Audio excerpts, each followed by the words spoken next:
Murdy, what an absolutely cracking match to watch. It could have gone anywhere at the end there, but I'm going to start off with it. That goal of the season already? You can say that. Still a bit to go, but yeah, it was all right. Not bad. It was just good to get the goal and get a point in the end. We've just been talking to some of the Hamilton players there, and they were telling us that in the first half the conditions out there were horrendous. Yeah, it was very warm, getting sticky, just pitch dried up quite quickly, so it was difficult. Is it one of those games where you really needed that drinks break? Yeah, you just got to manage the game as it goes and pick and choose your moments when you want to attack and leave your shape and go press somebody. So it was just about picking the right moments and using your energy well. Second half, you said to me just before the interview, maybe just went a wee bit flat.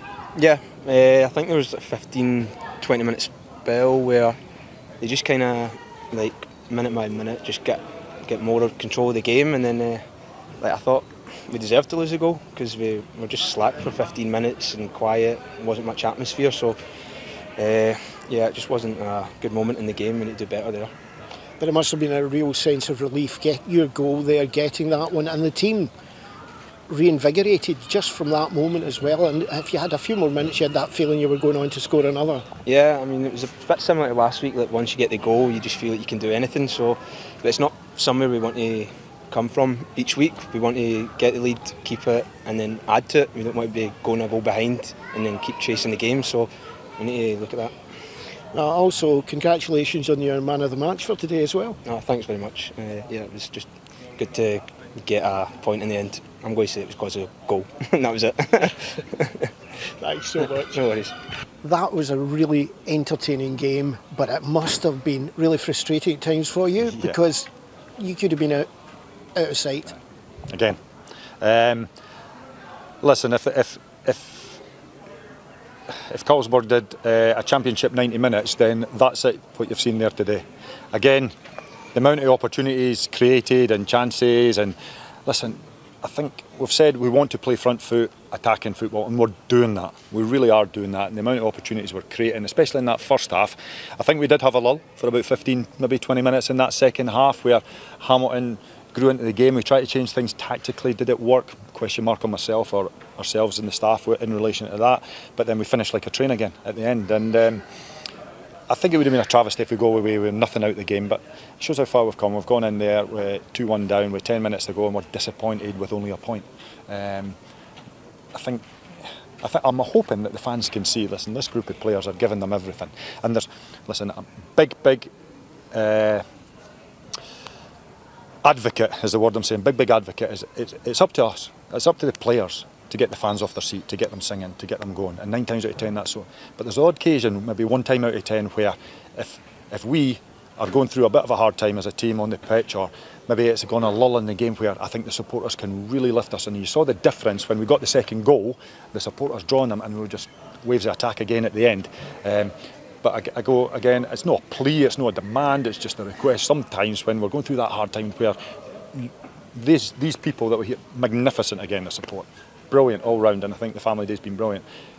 Can you help the players maybe for 5-10 minutes when we're going through that tough time and come out? So it's a bit of a rallying call, shall I say? Because we are not going to go through every game 90 minutes, be on the front foot and things like that. There's going to be lulls or I suppose little periods within games where the supporters really can make a difference. They did it last season, they're doing it this season, but again, there today, when we had that little 15-20 minute spell, the supporters get behind the boys because they really can feel it. The difference that these guys make when they're up for it is magnificent, and they were. That first half, the fans were brilliant, the last 10 minutes were brilliant, but then when we as a team went down, I think the fan base quietened down as well, so that's not a go at the fan base, by the way, because they've been magnificent.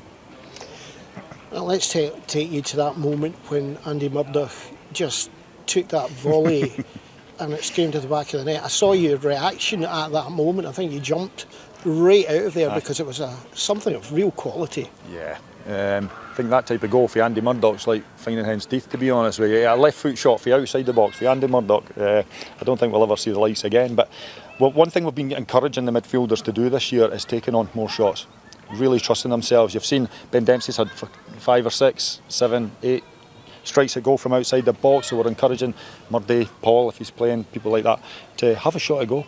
Go and chance your arm, and it was a wonderful, wonderful goal. And I think it's the minimum we deserved. Again, Dippo, an absolute handful again, hits the post as a penalty save. Has one cancelled out for offside, scores a goal. I think, I'm hoping that supporters can see their team is fighting for that badge on it, because, listen, these players have got the privilege, these supporters give these players that privilege of wearing their badge on their chest every Saturday when they go out there, and I'm hoping that the fans can see that the players are giving them that back as well. I think another player to mention as well is Paul Smith coming on there, because he looked immaculate. His passing, his range of passing. We've talked about that for a couple of seasons now. From his move up towards the first team, he's got a fantastic range of passing, but he also was happy to put in a tackle. Oh, aye. He's got a little bit of devilment in there. He's part of the Davy White clan as well, so you can see where he comes from. No, we tried to change it a little bit tactically. We just thought we were losing the midfield battle in there, and so we brought Paul in there, but we tried to have Murdy sit in, which would allow Paul and Ben to get up and support the Dippo. It worked on occasions, but I wanted a little bit more out of them, to be honest with you, from getting the support to Dippo. But Paul came on, we switched back to the 4-4-2 at the end, we got the goal, and Paul was excellent there. He's up on the front foot and everything like that. So we're lucky to have so many good young players coming through, and that's testament to the coaches that work in the academy and the hard work that goes on below us in the first team. So now it's a trip up to Cove for the next one. That's not going to be an easy one again. Absolutely not. I mean, you saw them the first game of this season, they beat Wraith Rovers 2-0. I don't think anybody would have had that in the cards, and Jim knows this league inside out. So another tough away trip, but we'll look forward to it. We'll be in good stead. I don't think we've had any knocks from today, so by the time it's time to choose the 11 for next week, we'll have a full bill of health. That is what I'm predicting. So it's good. It's good. Well done. Thanks, guys.